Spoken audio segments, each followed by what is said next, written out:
아버지 하나님 말씀 앞에 저희가 섰습니다.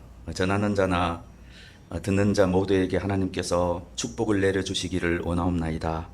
전하는 자에게는 겸손하게 가감 없이 하나님의 말씀을 전달하는 은혜를 주시옵고, 또 듣는 자들에게는 하나님께서 임재하셔서 기쁨으로 순종할 수 있는 마음을 주님께서 허락해 주시기를 원합니다. 또한 은혜를 더하셔서 하나님의 말씀을 깨닫는 그런 은사를 하나님께서 허락해 주시옵소서. 저의 눈을 여셔서 생명의 말씀을 발견할 수 있도록 저의 마음을 인도하여 주시옵소서. 예수님의 이름으로 기도합니다. 아멘. 예, 하나님의 말씀입니다. 제가 읽겠습니다. 눈은 눈으로 이는 이로 갚아라 하고 말한 것을 너희는 들었다. 그러나 나는 너희에게 말한다. 악한 사람에게 맞서지 말아라. 누가 내 오른쪽 뺨을 치거든 왼쪽 뺨마저 돌려대어라. 너를 걸어 고소하여 내 속옷을 가지려는 사람에게 겉옷까지도 내주어라. 누가 너더러 억지로 오리를 가자고 하거든 심리를 같이 가주어라. 내게 달라는 사람에게는 주고 내게 꾸려고 하는 사람을 물리치지 말아라. 예, 오늘 말씀 눈은 눈으로 이는 이로 갚아라 하는 것은 고대에 굉장히 유명한 법입니다. 이게 성경 이전에 쓰인 함무라비 법전에도 비슷한 내용이 있습니다. 거의 비슷한 내용이 그 고대의 많은 법에 있습니다. 하나님은 모세를 통해서 구약 성경 여러 곳에서 이 율법을 말씀하신 바 있습니다. 너무나 당연하게도 하나님의 율법은 고대 근동의 어떤 법보다도 평등과 인권의 측면에서 훨씬 뛰어났습니다. 하지만 예수님 당시의 다른 율법과 마찬가지로 이 율법도 잘못 해석되고 잘못 적용되고 있었습니다. 애초 하나님의 율법은 복수하라는 명령이 아니라 복수를 자제하라는 명령이었습니다. 눈에 해당하는 피해에 대해서는 눈 이상의 처벌을 가해서는 안 된다는 것이 이 법 정신입니다. 이를 부러뜨린 피해에 대해서는 그 이상의 처벌은 안 된다는 게 이 율법의 정확한 의미입니다. 하지만 유대인들은 애초에 하나님의 뜻을 무시하고 이 율법을 자의적으로 적용했습니다. 하나님께서는 신명기에 보면 원수 갚는 것은 내게 있다 라고 그렇게 말씀하셨습니다. 그리고 오늘 이 율법의 말씀이 출애굽기, 신명기, 레위기에 눈은 눈으로 이는 이로 여러 가지 형태로 하나님께서 친히 말씀하셨습니다. 이렇게 말씀하심으로써 하나님께서는 처벌에 있어서의 공평의 원칙뿐만 아니라 명백하게 사적 복수를 금지하셨습니다. 이제 모든 정의는 법정에서 실현되어야만 했습니다. 그런데 율법학자들과 바리새인들은 이 하나님의 법을 개인이 개인에게 또 가족이 가족에게 적용할 수 있도록 허용했습니다. 그래서 예수님 당시에는 지금 일부 중동 지방에서 벌어지는 것과 같이 공공연하게 사적인 복수가 이루어지고 있었습니다. 예수님 앞에 끌려 나온 가늠한 여인도 그런 일환일 수도 있습니다. 복수를 통제하시고 과도한 사적 복수를 금지하려던 하나님의 뜻이 뭔가 당하면 반드시 복수하라. 그만큼 복수해야 된다는 명령으로 일반 대중에게 받아들여지고 있었습니다. 예수님은 항상 그렇게 하시듯이 잘못된 가르침을 바로잡으시고 하나님 백성된 너희는 이렇게 살아야 한다라고 말씀하십니다. 뭐라고 말씀하십니까? 조금 뜬금없게 느껴지긴 하죠. 그러나 나는 너희에게 말한다. 악한 사람에게 맞서지 말아라. 이렇게 말씀하십니다. 예수님이 왜 이런 말씀을 여기에서 이렇게 하시는지 얼핏 보아서는 참 이해하기가 힘듭니다. 여기서 우선 우리가 알아야 될 것이 있습니다. 여기서 악한 사람이라고 번역한 것은 마태복음이나 요한일서의 악한 자, 마태복음과 요한일서의 악한 자라는 용어가 많이 나오는데 그 경우는 대부분 사탄 마귀를 말합니다. 하지만 여기서는 그런 뜻은 아닙니다. 단어가 다릅니다. 그래서 많은 성경학자가 여기서는 악한 사람이라고 번역하기보다는 악이라고 번역하는 것을 더 선호합니다. 그래서 여러분이 가진 성경의 그 난해주를 찾아보시면 단지 악 이라고 그렇게 난해주의에 쓰여 있는 것입니다. 그렇게 읽으면 오늘 말씀은 이렇게 됩니다. 그러나 나는 너희에게 말한다. 악에 맞서지 말아라. 이렇게 해석할 수가 있습니다. 그리고 예수님이 이어서 계속해서 말씀하시죠. 악에 맞서지 않는 게 과연 무슨 뜻인가의 신뢰를 들고 계십니다. 네 가지 신뢰를 드시죠. 여기에 적혀 있죠. 1, 2, 3, 4에서 네 가지 신뢰를 드셨습니다. 과연 악에 맞서지 않는다는 게 실제적으로 무엇을 의미하는가?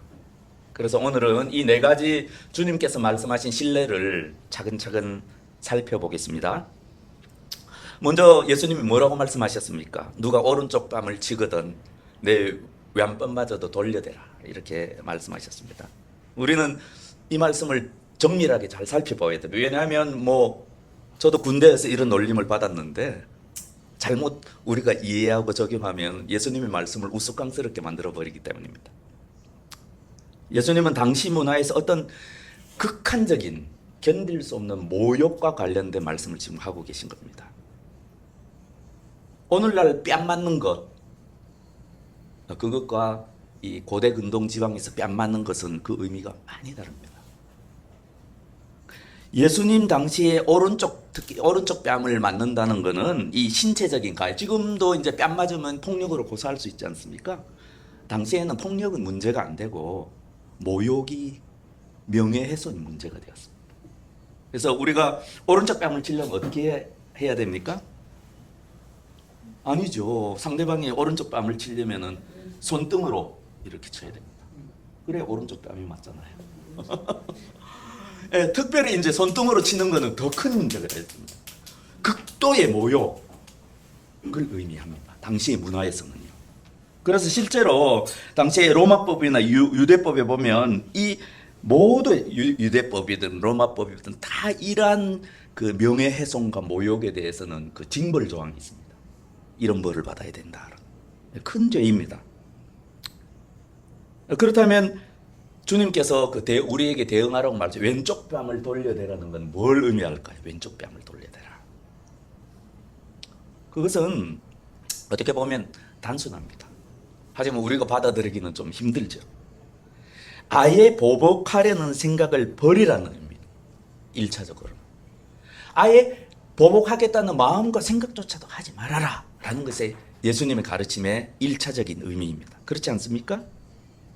극심한 모욕을 너희가 당하더라도 보복하려는 마음조차 품지 말아라. 또 왼쪽 뺨을 돌려야 된다는 것은 여기서 좀 더 나아가죠. 무엇을 의미합니까? 상대방이 원하면 나의 의지와 상관없이 계속해서 모욕을 허용하는 자세로 있어야 한다라고까지 말씀하시는 것입니다. 누가 내 오른쪽 뺨을 치거든 왼쪽 뺨마저 돌려대라는 것은 정확하게 이런 의미가 있습니다. 이 말씀은 우리가 심한 모욕을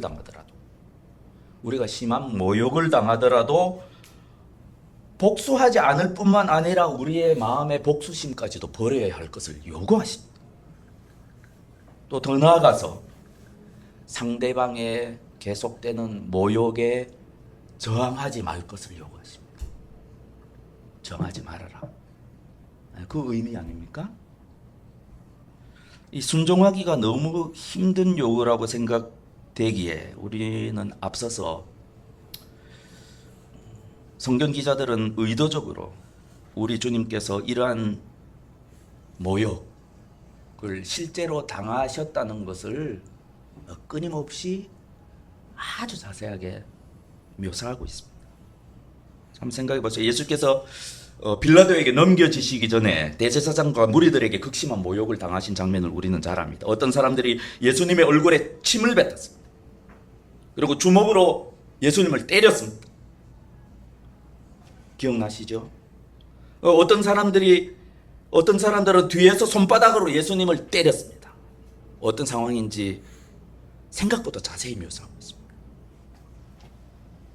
그러면서 뭐라고 말했습니까? 그리스도야, 메시아야, 누가 너를 때렸는지 알아맞혀 보아라. 이렇게 조롱하고 예수님을 모욕했습니다. 그 다음날 예수님은 빌라도에게 끌려가셨죠. 총독의 모든 병사가 모여들었다고 기억합니다. 거기서 어떤 일이 있었습니까? 예수님의 옷을 벗겼습니다. 주홍색 천을 옷처럼 걸치게 했습니다. 가시로 면류관을 엮어서 예수님의 머리에 씌었습니다. 예수님의 오른손에는 강제로 왕의 호를 상징하는 갈대를 들게 했습니다. 병사들은 예수님 앞에서 무릎을 꿇고 유대인의 왕 만세라고 말하면서 예수님을 조롱하고 모욕하였습니다. 이어서 병사들이 어떻게 했습니까? 예수님에게 돌아가면서 침을 뱉고 예수님 손에 들려있던 갈대를 다시 빼앗아서 예수님의 머리를 쳤습니다. 성경은 이렇게 말합니다. 그는 굴욕을 당하고 고문을 당하였으나 아무 말도 하지 않았다. 마치 도살장으로 끌려가는 어린 양처럼, 마치 털 깎는 사람 앞에서 잠잠한 암양처럼 끌려가기만 할 뿐 아무 말도 하지 않았다. 600년 전에 기록된 예수님에 관한 예언입니다. 저는 예수님이 우리 그리스도에게 명하신 이 무저항의 정신, 무저항의 교훈은 예수님, 사도, 초대교회, 그리고 우리에까지 내려오는 종말론적인 교훈이라고 저는 생각합니다. 사도 베드로는 예수님의 무저항을 다음과 같이 해석하셨습니다. 극심한 핍박을 당하고 있는 성도에게 하신 말씀입니다. 그는 모욕을 당하셨으나 모욕으로 갚지 않으시고 고난을 당하셨으나 위협하지 않으시고 정의롭게 심판하시는 이에게 다 맡기셨습니다. 사도 바울은 이렇게 말했습니다. 친히 원수를 갚지 말고 하나님의 진노하심에 맡기라. 악에게 지지 말고 선으로 악을 이기라 라고 하셨습니다. 우리 이 말씀을 자세히 보십시오. 이 말씀을 자세히 보면 이러한 말씀을 통해서 예수님의 무저항 정신, 그리고 예수님이 우리 그리스도에게 명하신 무제한 정신의 그 근저에는 하나님의 주권에 대한, 하나님의 심판에 대한 강력한 믿음이 그 뿌리에 있다는 것을 우리는 알게 됩니다. 이 성경의 교훈대로 복수는 하나님 백성의 권한이 아닙니다. 성경은 그렇게 말씀합니다. 복수는 오직 하나님의 주권에 속한 것입니다. 그래서 신명기 32장 35절에 보면 원수 갚는 것은 내가 하는 일이니 내가 갚는다 라고 말씀하시면서 사적 복수를 금하셨습니다. 제가 좋아하는 유명한 영화 제목이 있습니다. 복수는 나의 것. 네. 하지만 복수는 하나님의 것입니다. 당연히 우리 초대교회 성도들은 이 예수님의 말씀에 깊이 순종했습니다. 정말입니다. 그래서 AD 100년경에 기록된 디다케에 보면 초대교회 성도들이 예수님의 말씀을 어떻게 이해했는지 알 수가 있습니다. 굉장히 흥미로운 부분이 있어서 제가 여기에 소개합니다. 뭐라고 말씀하십니까? 이 말씀과 관련해서 이렇게 해석하고 있습니다. 육적 신체적 정욕들을 멀리하시오. 디다케 1장 4절입니다. 누가 오른쪽 뺨을 때리거든 그에게 다른 쪽도 돌려대시오. 그러면 당신은 완전하게 될 것입니다. 아마도 초대교회 성도들은 예수님의 말씀을 우리보다도 훨씬 정확하게 이해하고 있었던 것 같습니다. 우리 마음의 복수심, 인간의 본능, 모든 인간의 깊은 본능 속에 있는 그 복수심을 우리의 육적인 정욕과 결부시켰던 것 같습니다. 그분들은 같은 대상으로 본 것입니다. 마음의 복수심을. 그리고 또 무엇을 알 수 있습니까? 이 예수님의 명령에 대한 어찌 보면 불가능한 이 명령이 예수님께서 말씀하신 하늘 아버지의 완전하심과 같이 너희도 완전하는 그 말씀으로 우리가 되어지는 하나의 과정으로 그렇게 이해했던 것 같습니다. 그렇지 않습니까?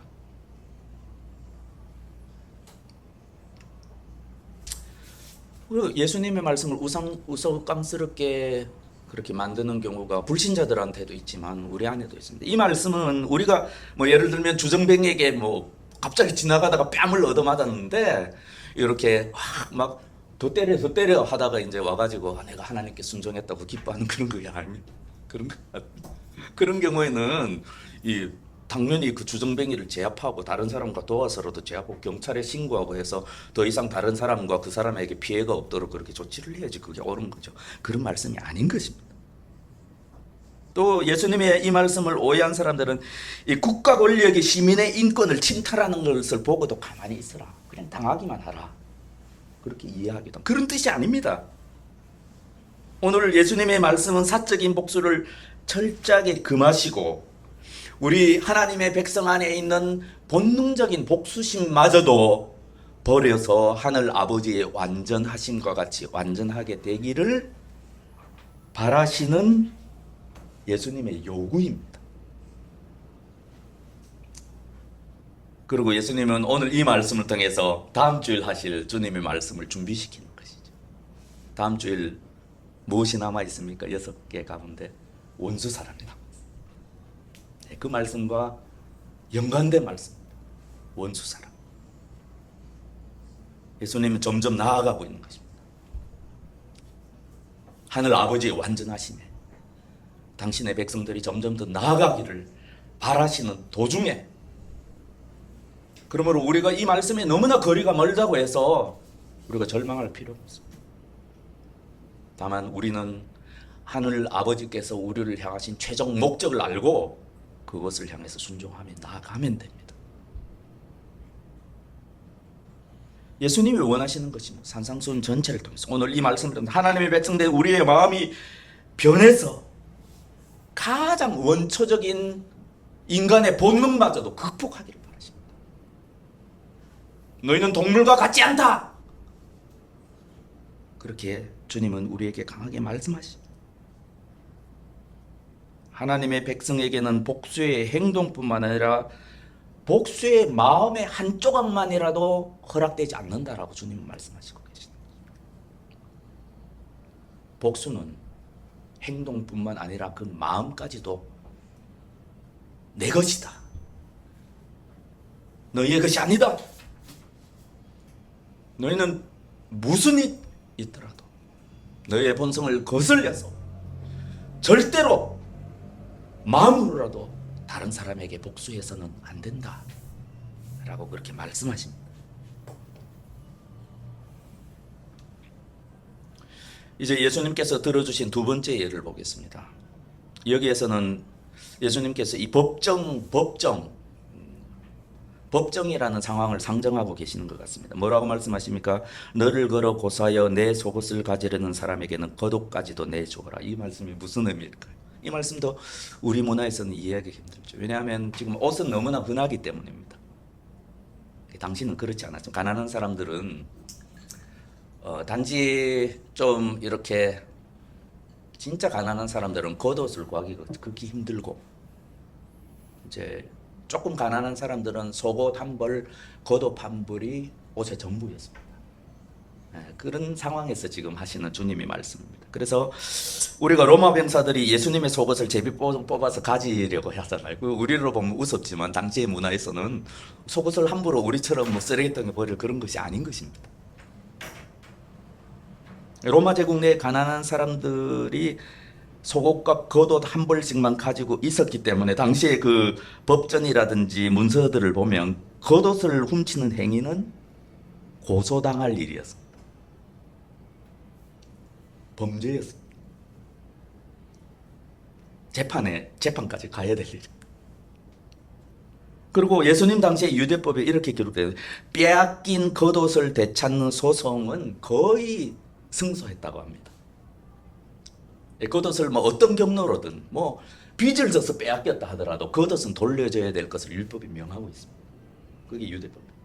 왜냐하면 이 겉옷이라는 것은 인간으로서의 최소적인 어떤 필수적인 거기 때문에 어떤 일이 있더라도 빼앗아서는 안 되는 그런 것이라고 율법은 규정하고 있었습니다. 당시의 유대법도 마찬가지고. 그리고 이 구체적인 유대법에 의하면 속옷을 요구하면서 속옷 달라라고 고발하는 것은 가능했다고 합니다. 그런데 겉옷을 요구하면서 남을 고소할 수조차 없었습니다. 아예 고소를 받아주지 않았습니다. 겉옷을 요구하는 것. 그 겉옷이라는 게, 속옷이라는 게 당시에는 그런 의미에서 주님께서는 이렇게 말씀하시는 것입니다.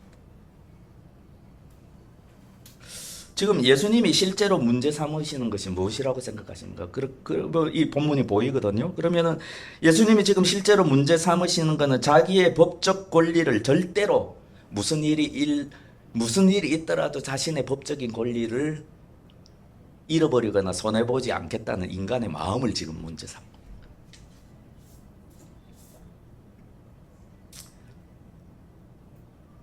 이 세상 사람들은 특히 현대 들어오면 들어올수록 더더욱 항상 자기의 권리를 먼저 생각하게 되어 있습니다. 자기의 권리. 자기의 권리도 생각하고 다른 사람의 권리도 동등하게 생각하는 것이 맞다는 건 다 이론적으로 동의할 수 있지만 현대 민주시민으로서 사실상 그 누구도 그렇게 생각하는 것은 쉽지 않습니다. 그래서 현대인 중 거의 대부분이 자기의 권리가 침해당하는 것은 보통 참지 못합니다. 우리 한국의 소비자들을 한번 생각해 보시죠. 특히 한국 사람들은 더 못 참는 거예요. 이것이 세상 사람들의 마음이고 이 시대의 정신입니다. 주님께서는 지금 우리에게 뭐라고 말씀하십니까? 너희가 가질 수 있는 그 당연한 법적 권리도 때로는 포기할 수 있어야 됩니다. 이렇게 말씀하십니다. 무엇 때문에요? 무엇 때문에요? 우리가 이 말씀을 잘 보아야 되는데요. 술저정병에게 뺨을 맞는 경우와 마찬가지로 이 말씀을 잘 보지 않으면 잘못하면 이 말씀도 우스꽝스럽게 만들어버리기 때문이죠.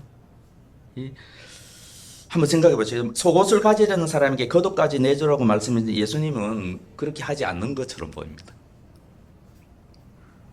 마태복음 18장에 보면 예수님이 뭐라고 형제라 하더라도 잘못을 회개하지 않으면 교회에서 내쫓으라. 네, 교회법을 지금 말씀하시는 교회법. 예수님이 명하시고 초대교회 때부터 쭉 내려오는 교회법이 있습니다. 형제가 죄를 지으면 먼저 혼자 가서 말해야 된다고 말씀하시죠. 그래도 회개하지 않으면 두세 사람이 같이 가서 너 잘못이야. 너 큰일 나. 돌이켜. 그래도 말 듣지 않으면 교회 이야기하라고 말합니다. 그리고 교회 이야기해도 회개치 않으면 그 영혼을 내어주고 사단에게 내어주거라. 쫓아내라고 말씀하십니다. 오늘 말씀과 뭔가 어울리지 않는 것 같지만 사실상 예수님의 말씀은 교회의 법이나 율법이 아닌 이 세상의 법과 관련된 말씀이라는 것을 우리가 알 수 있습니다. 세상의 법과 관련된. 그리고 요한복음 18장 아시죠? 요한복음 18장에 보면 또 예수님이 좀 의아한 행동을 하시는 게 있습니다. 예수님을 신문하던 예수님 곁에 서 있던 경비병 하나가 예수님을 때렸죠. 아까 때리는 거랑 또 다른 거. 그러자 예수님께서 경비병에게 그때는 항의하셨습니다. 항의를 하셨어요. 뭐라고 항의하셨어요? 내가 잘못한 일이 있으면 증거를 대라. 그런데 내가 한 말이 옳다면 왜 나를 때리느냐? 그렇게 예수님이 말씀하셨어요. 분명히 예수님은 경비병의 옳지 않은 행위에 항의하셨습니다. 그리고 왜 그렇게 하셨습니까? 경비병이 율법을 지키지 않았기 때문입니다. 그렇게 기록되어 있습니다. 율법을 지키지 않았기 때문에 예수님은 지금 하나님의 법에 호소하고 계시는 것입니다. 사도행전 16장에 보면 비슷한 상황이 있어요. 바울과 실라도 법적인 항의를 한 적이 있죠. 바울과 실라가 갇혔던 곳에 감옥에 막 지진이 나서 난리가 났죠. 그래서 관리들이 아이고 큰일 났다 싶어서 바울과 실라를 그냥 석방하려고 했습니다. 이 사도 바울이 다음과 같이 항의하죠. 왜 항의합니까? 관리들이 로마법을 어겼기 때문에. 로마법을 어겼기 때문에. 치안관들이 로마 시민인 우리를 유죄 판결도 내리지 않은 채 공공연히 때리고 감옥에 가두었다가 이제 와서 슬그머니 우리를 내놓겠다는 겁니까? 안 됩니다. 그들이 직접 와서 우리를 석방해야 됩니다. 이렇게 항의합니다. 그러므로 우리는 이 말씀을 잘못 적용해서 어떠한 법에 대한 율법이든 교회법이든 그 국가법이든 그 법에 호소하는 것이 잘못되었다. 그렇게 하면 안 된다. 라고 말씀하시는 것이 아니라는 것을 일단 알아야 합니다. 우리는 당연하게도 교회법이나 율법이나 국가법에 호소할 수 있습니다. 호소할 권리가 있습니다. 그리고 때로는 공의를 세우기 위해서는 호소해야 합니다. 다만 우리 그리스도인은 자기의 권리를 내세우는 자가 돼서는 안 됩니다. 자신의 권리를 먼저 앞세우는 사람이 되면 절대 안 됩니다. 왜 그렇습니까? 잘 보십시오. 우리 인간의 삶에 있어서 하나님께서 보시기에는 각각의 권리를 찾는 것보다 더 중요한 것은 그것은 평화입니다. 각각 제각각의 권리를 찾는 것보다 더 중요한 것은 인간관계의 화평입니다. 왜냐하면 인간이라는 것 자체가 자기는 옳고 남은 그르다고 기본적으로 그렇게 생각하는 죄성을 가지고 있기 때문에. 그리고 하나님 나라에서는 그러므로 하나님 나라에서 너희는 이렇게 해야 한다라고 지금 예수님께서 말씀하시고 계시는 것입니다. 그래서 어떤 신학자는 예수님의 이 말씀을, 크레이그 키너 교수인데요, 이분은 이 말씀을 이렇게 해석했습니다. 재미있는 해석. 기꺼이 소송해서 질 수 있어야 한다라는 뜻으로 해석했습니다. 소송이 벌어지면 그 인간관계가 어떻게 변하는 것을 우리는 잘 알고 있습니다. 더 중요한 것이 있다는 말씀. 그리고 우리는 예수님께서 지금 개인과 개인에 대해서 지금 말씀하고 계신다는 것을 명확하게 해야 됩니다. 국가와 국가에서 이런 것들을 적용시키려고 하는 어리석은 사람들이 있었습니다. 정말 성경적으로 무식한 사람들입니다. 국가와 국가는 다릅니다. 하나님께서 개인을 통치하시는 그 원리하고 하나님께서 국가를 통치하시는 원리는 성경에 보면 많이 다릅니다. 국가와 권리는 모세율법의 규정을 명확하게 받아야 합니다. 성경은 그것을 말하고 있습니다. 국가와 국가 간의 관계는 호혜의 원칙, 공평성의 원칙, 주고받기의 원칙이 정확하게 실현되어야 합니다. 이것이 외교의 기본 중에 기본입니다. 하지만 하나님은 사람과 사람 사이의 관계는 국가와 국가 사이의 관계랑 다르게 취급하십니다. 다음에 기회가 되면 좀 더 자세하게 이 부분을 말씀드리기로 하고요. 사랑하는 형제 자매 여러분, 아무튼 우리는 하나님의 법을 높이고 국가의 법률을 높여야 합니다. 그리고 국민의 권리를 위해 싸울 수도 있습니다. 또 필요하면 싸워야 합니다. 하지만 세상 사람들과의 관계에서 또 교회 안의 형제 자매와의 관계에서는 달라야. 세상 사람들에게 우리는 어떻게 보여져야 합니까? 하나님의 자녀된 우리는 세상 사람들에게 자기 이익보다는 화평을 챙기는 사람으로 보여져야 합니다. 평화를 이루는 자는 복이 있나니 저들이 하나님의 아들들이라 일컬음을 받을 것이요. 정확하게 그 뜻입니다. 또 교회 안에서 어떻습니까? 교회 안에서 우리 인간과 인간의 관계가 어떠해야 합니까? 하나님의 다스림이 있어야 하는 교회 안에서 우리는 서로가 자기의 권리보다 다른 사람의 권리를 더 챙겨주는 관계가 되어야 합니다. 그렇기 때문에 사도 바울은 예수님의 이 말씀과 예수님의 정신으로 이 고린도 교회의 성도들을 책망하셨지 않습니까? 기억나시죠? 이 말씀을 이제는 여러분이 잘 이해하실 수가 있습니다. 왜 책망합니까? 이렇게 말합니다. 나는 여러분을 부끄럽게 하려고 이 말을 합니다. 여러분 가운데는 신도 가운데 생기는 문제를 해결해 줄 만큼 지혜로운 사람이 하나도 없습니까? 그래서 신도가 신도와 맞서 소송을 할 뿐 아니라 그것도 믿지 않는 사람들 앞에서 한단 말입니까? 여러분이 서로 소송을 제기하는 것부터가 벌써 여러분의 실패를 뜻합니다. 왜 차라리 불의를 당해주지 못합니까? 예수님의 말씀대로. 왜 차라리 그냥 속아주지 못합니까? 예수님의 말씀대로. 사도는 지금 그렇게 말씀하십니다. 고린도전서 6장 5절에서 7절입니다. 사랑하는 형제자매 여러분, 우리는 알아야 합니다. 하나님의 다스리심 속에서 자기 권리보다는 평화가 더 낫습니다. 더 중요합니다. 평화를 깨뜨리는 것보다는 차라리 내 권리를 몽땅 잃어버리는 게 훨씬 하나님 앞에서는 사랑스러운 행동.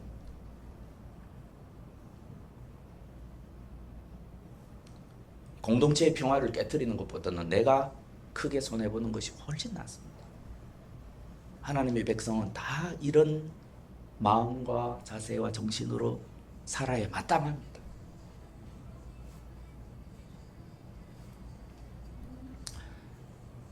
세 번째로는 오리를 가져가는 사람의 심리를 함께 가주는 문제입니다. 누가 너더러 억지로 오리를 가자고 하거든 심리를 같이 가져와라. 이 말씀도 우리 문화에서는 이해하기가 힘든 면이 있습니다. 제가 계산해 보니까 그 신약 성경에 오리는 7.5kg 정도가 되는 것 같습니다. 그리고 심리는 15kg 정도가 됩니다. 예수님이 이렇게 말씀하신 이유가 있습니다. 당시에 로마법 때문입니다. 로마. 모든 정부가 좀 그런 권리가 있듯이 당시에 식민 정부는 그 식민지 국민들에게 어떤 권리가 있었어요. 아무나 붙잡고 오리 7.5kg 정도는 짐을 지어서 이렇게 예수님 십자가 지은 그 친구 이름이 갑자기 그 친구도 그런 법대로 지금 로마 군병들이 하고 있는 것입니다. 그래서 우리는 예수님 이 말씀은 식민지 주민의 정서를 좀 가지고 일제시대를 생각하면서 좀 보면 좀 더 이해하기가 쉽습니다. 예수님의 말씀은 그렇게 보면 지배자, 권세자의 요구보다 기꺼운 마음으로 좀 더 해줄 수도 있다. 그런 마음 자세를 가지라는 말씀처럼 느껴지지 않습니까? 우리는 주님의 이 말씀을 국가가 국민에게 요구하는 것 이상으로 성실하게 응할 뿐 아니라 좀 더 넉넉한 마음으로 응해야 된다는 그런 말씀으로 이해해도 될까요? 여러분 어떻게 생각하십니까? 주님의 이 말씀. 저는 그렇게 이해하는 것이 가능하다고 봅니다. 왜냐하면 세상 사람들은 너도 나도 권리를 주장하면서 의무를 소홀히 하고 있지 않습니까? 주님이 원하시는 것이 아니라는 말, 특별히 하나님의 백성에게. 우리가 어떤 정부를 가지고 있습니까? 여러분의 정부로 지금의 정부를 어떻게 평가하든지 일제와 같은 식민 정부는 최소한 아닌 것 같습니다. 그리고 우리나라는 하나님의 은혜 가운데 투표로 정부를 바꿀 수 있는 은혜를 받은 몇 안 되는 나라입니다. 거의 없습니다. 거의 그런 정부가 없습니다. 헌법에 근거해서 수립된 합법적인 정부죠. 진보당이건 보수당이건 어떤 정부가 집권하든지 한번 생각해 보시죠. 국민들은 법이 요구하는 것, 그 정부가 요구하는 것을 싫어하는 것은 어떻게 보면 하나의 경향성인 것 같습니다. 좋아하는 법이 별로 없습니다. 그래서 보통 보십시오. 보통 보면은 이 국가가 나를 지켜주기를 바랍니다. 국가의 의무는 이런 거지. 하지만 그 징병을 좋아하는 사람이 있습니까? 징병 뽑아서 이제 군대 넣는 거 좋아하는 사람 거의 없습니다. 명예롭게 생각하고 기뻐하며 군대 가는 사람 여러분 자주 보셨습니까? 별로 없습니다. 이 국민연금과 의료보험의 그 메커니즘을 잘 몰라서 그런 사람은 할 수 없어도 좀 잘 아는 사람들도 이렇게 자기를 위해서 어떻게 쓰이고 또 지금으로서는 한계가 있고 또 가난한 사람에게는 또 어떤 내가 지금 받는 도움보다 더 큰 도움이 될 수 있다는 뭐 이런 거 다 알면서도 이 매달 내는 그 연금이나 이 보험료 기뻐하는 사람 보셨습니까? 별로 없습니다. 기꺼이 넉넉하게 아슬아슬하면 다 낮추잖아요. 높이는 사람 보셨어요? 좀 넉넉하게. 네, 그런 사람 거의 없습니다. 세금은 어떻습니까? 저는 개인적으로 세금 내기를 기뻐하는 사람 한 사람도 못 봤어요. 기뻐하는 사람 한 사람 봤는데요. 어떤 대기업 회장님이신데 세금은 열심히 내는데 또 노동자들은 착취하더라고요. 하여튼 뭐 참 인간은 죄인입니다. 진짜. 이 현대 사회는 특별히 민주사회일수록 또 위에 있는 권세를 싫어하고 이 개인의 권세, 특별히 나의 권세를 그렇게 존중하는 경향이 분명히 있습니다. 하지만 이것은 성경의 교훈과 많이 다릅니다. 안타깝게도 많이 다릅니다. 잘 아는 말씀, 사도 베드로가 초대교회 주요 구성원 이 종들이 많이 있었다고 합니다. 하인으로 있는 여러분, 극히 두려운 마음으로 주인에게 복종하십시오. 선량하고 너그러운 주인에게뿐 아니라 까다로운 주인에게도 그러하십시오. 우리의 어떤 직장 생활, 그리고 우리의 시민으로서의 대한민국에서의 삶, 이 모든 정신을 말씀하고 있는 것입니다. 이것이 옳은 것입니다. 그래서 성경은 위에 있는 권세에 복종하라 이야기합니다. 주권자인 국민이 정한 헌법과 법률에 복종해야 합니다. 사람에게 복종하는 것이 아닙니다.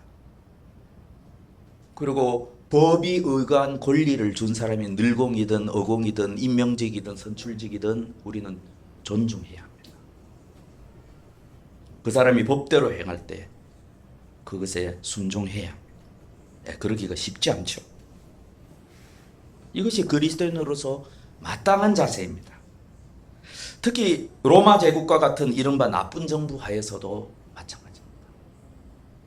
사도 바울이 그래서 뭐라고 말씀하십니까? 사람은 누구나 위에 있는 권세에 복종해야 합니다.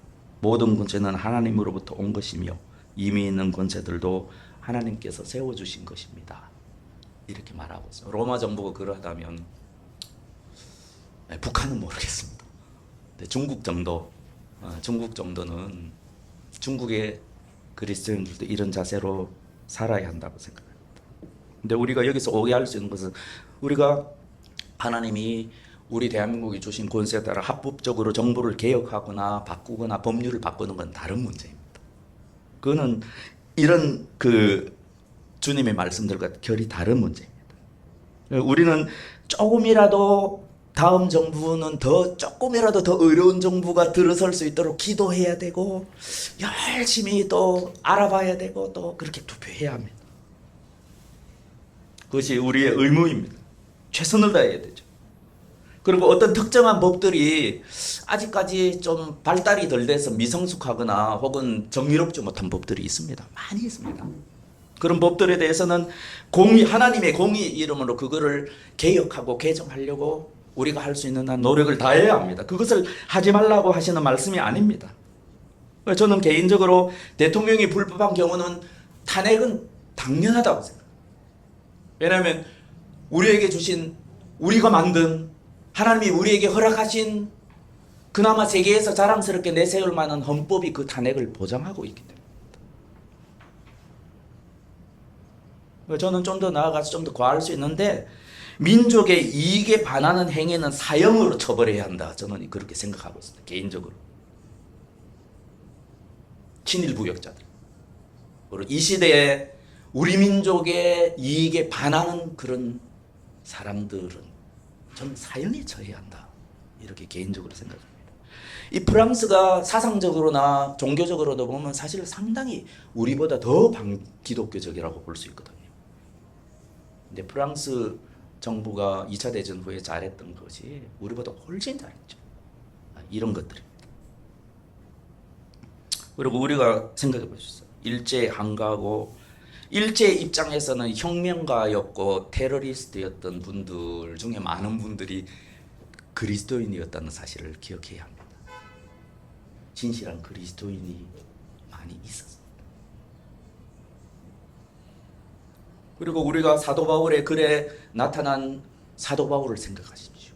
그 사도 바울의 자기 민족에 대한 사랑과 아픔과 애정을 보고 사도 바울을 민족주의자가 아니라고 할 수 있습니까? 없습니다. 그러므로 저는 개인적으로는 모든 참된 그리스도인은 민족주의자다. 이것이 하나님께서 국가의 경계를 정하시고 민족들을 만드시고 다양하게 만드시고 바벨탑 이후에 흩어져 살게 하신 하나님의 목적이라고 생각하고 있습니다. 지금이 일제와 같은 그런 상황이 아니라면 우리는 좀 더 의로운 방향으로 합법적인 개혁을 노력해야 됩니다. 그리고 국가 체제에 저항하기보다는 악으로 하나님께서 우리에게 부여하신 권리로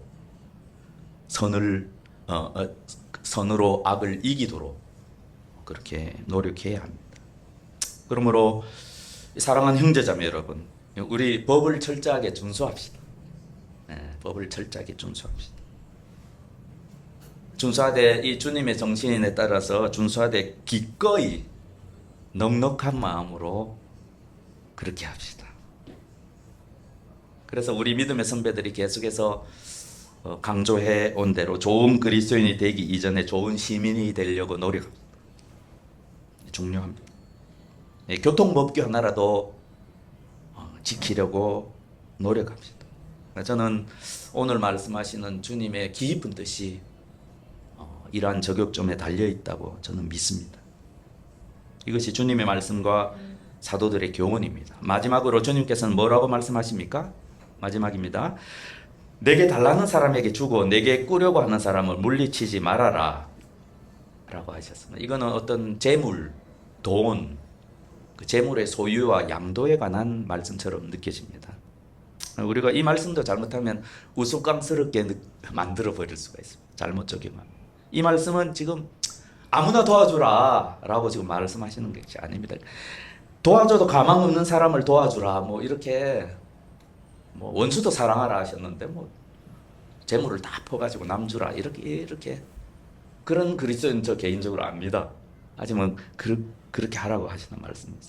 아까 많이 소개했고 아까도 인용한 그 디다케의 재미있는 표현 여기 소개되어 있죠. 이 주님의 이 말씀은요, 일하기를 싫어하고 생계로 구걸하는 사람에게 돈을 주라고 하시는 말씀이 아닙니다.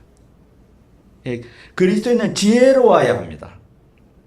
다른 사람에게 돈을 꾸어주거나 돕거나 어떤 형태로든 도와주는 것도 마찬가지 지혜로워야 합니다.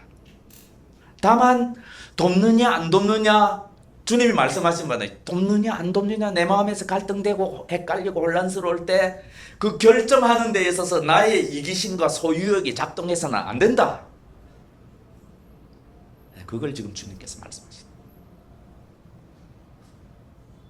이 디다케 한번 보십시오. 나는 재밌습니다. 디다케 읽을 때마다. 우리보다 이 말씀을 훨씬 더 깊이 이해하고 있는 것 같습니다. 이런 산상수훈의 말씀과 관련돼서 나오는 구절입니다. 누구에게 줄 것인가를 알아낼 때까지 당신의 자선금이 당신 손에서 땀나게 하시오. 참 재미있는 표현입니다. 여기 자선금이 있습니다. 내가 이거는 아끼고 아껴서 다른 사람을 도와줘야지. 내 주머니에서 다 넣어놓고 있죠. 그냥 쉽게 주는 게 아닙니다. 이 내 주머니 안에는 돈이 막 들어갔다 땀나는 거죠. 그래서 그렇구나.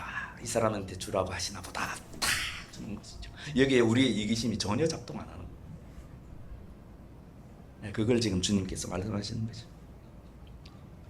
지금 주님께서는 지금 뭐를 문제 삼고 있는가 하면 이기심과 자기 중심성 때문에 가난한 사람을 돕지 못하게 하는 우리 속에 남아있는 악한 본성에 대해서 지금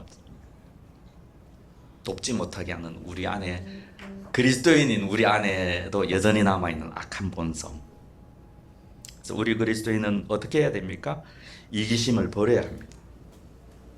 너그럽게 자선을 베푸는 일에 있어서도 우리의 명예, 우리의 이기심 끼어들 틈이 없도록 해야 됩니다. 그리고 그 결정 과정에 이 돈이 나에게 나중에라도 필요하게 되면 어떻게 하지 않은 미래에 대한 걱정도 끼어들 틈이 없게 해야 됩니다. 이 사도 요한은 오늘 주님의 말씀을 완벽하게 해석하셨죠. 뭐라고 하셨습니까? 누구든지 세상 재물을 가지고 있으면서 자기 형제자매의 궁핍함을 보고도 마음 문을 닫고 도와주지 않으면 어떻게 하나님의 사랑이 그 속에 머물겠습니까? 자네된 이 여러분, 우리는 말과 혀로 사랑하지 말고 행동과 진실함으로 사랑합시다. 생각해보세요. 직업적인 거지들 있지 않습니까? 직업적인 거지. 이 초대교회 때 보면 초대교회 때도 그런 직업적인 거지들이 교회 내에 있었던 것 같습니다. 그런 사람들은 성경이 말하는 그 가난한 사람이 아닙니다. 도와줘야 될 사람이 아닙니다. 절대 아닙니다. 그래서 사도 바울은 이 교회 내에 있는 직업적인 거지들에 대해서 뭐라고 말합니까? 일하기를 싫어하는 사람은 먹지도 말라. 전에 내가 그런 말 했지 않느냐? 그러면서 그 거지들에 대해서 뭐라고 책망합니까? 조용히 일해서 자기가 먹을 것을 자기가 벌어서 먹어라. 남의 도움을 받지 말라. 이렇게 책망하시는 것을 볼 수 있습니다. 우리는 그런 사람들에게는 한 푼이라도 줬으면 안 됩니다. 우리는 우리의 호주머니 속에서 우리가 하나님 앞에 약정한 그 자성금이 땀나게 만듭니다.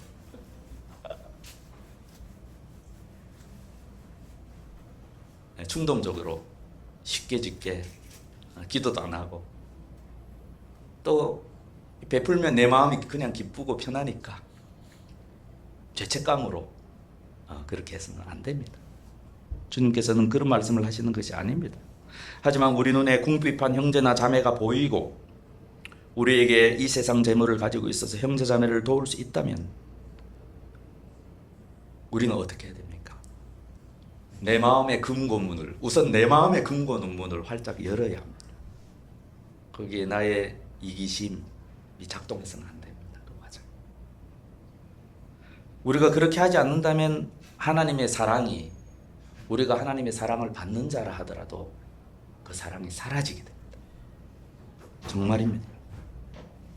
우리가 경험한 하나님의 사랑이 어떤 사랑입니까? 죽음으로 가던 소망 없던 우리를 도와서 다시 일어설 수 있도록 자기 자신을 주신 사랑이 우리가 받은 하나님의 사랑 아닙니까? 주님께서는 내가 너희에게 행한 대로 너희도 형제자매에게 그렇게 행하라 라고 명하셨습니다. 주님께서 우리에게 그렇게 해주신 것처럼 우리도 다른 사람에게 항상 힘이 되어 주어야만 다시 일어날 수 있도록. 이제 결론에 이르렀습니다. 주님께서 지금 생각해 보세요. 살인, 간음, 이혼, 맹세. 오늘 말씀은 복수에 대해서 하시는 말씀이죠. 복수. 그 다음에 무엇에 대해서 말씀하십니까? 원수사랑. 이렇게 6개 쭉 이렇게 말씀을 하시는 과정에 우리가 놓여 있고요. 오늘 복수에 대해서 이렇게 말씀하시면서 4가지 신뢰를 들어주셨죠. 그죠? 이 4가지 사례를 말씀하셨습니다. 이 예수님이 드신 이 지금 우리가 살펴보고 있는 산상수훈의 6개의 사례는 예수님 당시의 랍비들의 논쟁거리였다고 합니다. 6가지마다. 또 보면 초대교회 기록돼 보면 초대교회 때 공동체를 깨트리는 교회를 깨트리는 가장 중요한 요소였다고 합니다. 형제자매에 대한 미움. 그리고 우리로서는 참 놀랍게도 당시에도 간음 뭐 이런 것도 말입니다. 다 초대교회 때도 굉장히 중요한 이슈의 사례를 지금 드신 것입니다. 한 문장 한 문장 문자가 지금 중요한 게 아닙니다. 예수님께서 지금 원리를 지금 말씀하고 계십니다. 오늘 말씀 통해서 주님께서 4가지 신뢰를 이 구체적인 사례가 중요한 것이 아닙니다. 이 주님께서 말씀하시는 원리를 우리는 붙잡아야 됩니다. 이 주님께서 말씀하신 이 4가지 신뢰를 문자로 받아들이면 안 되고 우리는 영으로 주님의 정신으로 우리가 살아야 될 생활 원리로 받아야 합니다. 우리가 보십시오. 이 시대에도 깊이 뿌려박은 율법주의가 있습니다. 무서운 율법주의가 있습니다. 이 율법주의는 우리로 하여금 예, 아니오를 강요합니다. 한 줄의 문장으로 예, 아니오, 지켰다, 안 지켰다, 너는 나쁜 놈, 너는 착한 놈, 끝. 그것이 율법주의입니다. 하지만 율법의 수여자이신 우리 주님께서는 우리 모두에게 율법의 정신을 가지고 살기를 바라십니다. 한번 생각해 보시죠. 우리가 주님을 따른다는, 우리가 신앙생활 하는 것이 주님을 따르는 거 아니죠? 주님을 따른다는 것이 무엇입니까? 잘못하면 우리도 율법주의자가 될 수 있는. 주님을 따른다는 것이 무엇입니까? 주님을 따른다는 것이 주님이 하신 행동을 그대로 본받고 주님이 하신 말을 그대로 하고 그걸 앵무새처럼 다른 사람들한테 말하고 자녀에게 강조하고 자기는 그렇게 살지도 못하면서 그것이 주님을 따르는 것이고 우리의 신앙생활입니까? 아니지 않습니까? 그거는 모방이지 주님을 따르는 것과는 거리가 멉니다. 주님을 따른다는 것이 무엇입니까? 여러분이 지금 신앙생활을 하고 있고 앞으로 해나가야 될 그 신앙생활인 게 과연 무엇입니까? 주님을 따른다는 것은 주님의 말과 행동을 모방하는 것이 아닙니다. 주님이 하신 말씀조차 그것을 문자적으로 지키는 것이 아닙니다. 주님을 따르는 것은 주님의 영을 가지고 사는 것입니다. 주님의 영이 주시는 주님의 정신으로 살아가는 것입니다. 그것은 수련회 때 한순간에 은혜 받음으로 우리가 거룩해지는 것이 아니라는 말씀입니다. 주님께서 우리에게 원하시는 우리의 거룩함은 우리의 일상생활과 관련된 것입니다. 우리에게 부여된 주님의 말씀은 주님의 마음과 뜻으로 선택하고 판단하고 구체적으로 행동하라, 이렇게 말씀하신다는 거죠. 주님을 따른다는 건 주님의 말씀을 단지 문자로 지키는 것이 아닙니다. 주님과 함께 걷는 것입니다. 주님의 손을 잡고 그분이 이끄는 방향으로 가는 것입니다. 우리의 신앙은요, 우리의 신앙생활은 주님과 함께 걷는 여정입니다. 이것이 우리 그리스도인의 삶이요, 우리의 신앙생활이 되어야 합니다. 그러므로 예수님께서는 왜 악한 사람을, 악을 대적하지 말라고 하셨습니까? 왜 그렇습니까? 율법주의 때문에. 악한 자 마귀는 우리가 싸워야 될 대상입니다. 하지만 악한 사람들, 우리가 살아가는 이 세상에 우리 눈에 보이는 이 사람들은 우리가 싸워야 될 대상이 아닙니다.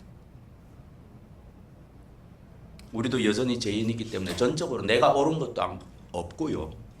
전적으로 타인이, 그 타인이 비록 세상 사람들은 전적으로 그 사람이 옳은 것도 없습니다. 그런 건 없습니다. 만약에 그렇게 생각하는 사람이 있다면 그 사람이 바로 율법주의자. 그러므로 남과 나를 가르는 그 경계선은 악이 아닙니다. 악이 아닙니다. 악은 저들과 우리 사이를, 나와 타인을 가르는 그 경계선이 아닌 것입니다. 악은 그리스도인인 우리를 포함해서 우리 전 세계 인류의 모든 가슴을 관통하는 그 무엇입니다. 그것이 경계선입니다. 하나님이 보시기에. 그래서 근본적인 문제는 악을 혹은 악한 사람을 대적하는 것이 아니다라고 주님은 보고 계시는 것입니다. 하나님 나라의 통치 원리는 그런 식으로 되어지는 것이 아니다. 한번 생각해 보세요. 만약 하나님께서 지금 나타나셨다고, 그래서 공의로 이 세상 모든 사람을 심판한다고 생각해 봅니다. 하나님의 온전한 공의가 지금 이 순간 당장 나타났다고 생각해요. 우리도 다 죽습니다. 우리도 다 죽습니다. 확실합니다. 우리도 세상 사람들과 똑같은 죄인일 뿐입니다. 전혀 다르지 않습니다. 다만 우리는 용서받은 죄인일 뿐입니다. 거룩해져가는 죄인일 뿐입니다. 주님을 따르는 죄인일 뿐입니다. 그것을 알아야 합니다. 그러므로 우리는 율법주의자처럼 남과 나를 나누고, 교회 내에서조차도 나누고, 나는 옳고 저 사람 틀리고, 그런 식으로는 안 된다는 말씀입니다. 나는 의롭고 저들은 악하다. 그것은 착각입니다. 그런 식의 사고방식 쪽에서 우리 그리스도인들도 이 세상 사람들처럼 점점 더 이기적이 되어가고요. 점점 더 남보다 나를 더 사랑하게 되고요. 그렇게 되어갑니다. 율법주의자들은 필연적으로 점점 더, 자기 자신은 점점 더 의롭다고 생각할지 모르지만 하나님이 보시기에는 점점 더 악한 인간으로, 인간답지 못한 인간으로, 하나님이 태초에 부여하신 아름다운 인간성조차도 상실한 인간으로 그렇게 되어져 가는 것이 필연적인 것입니다.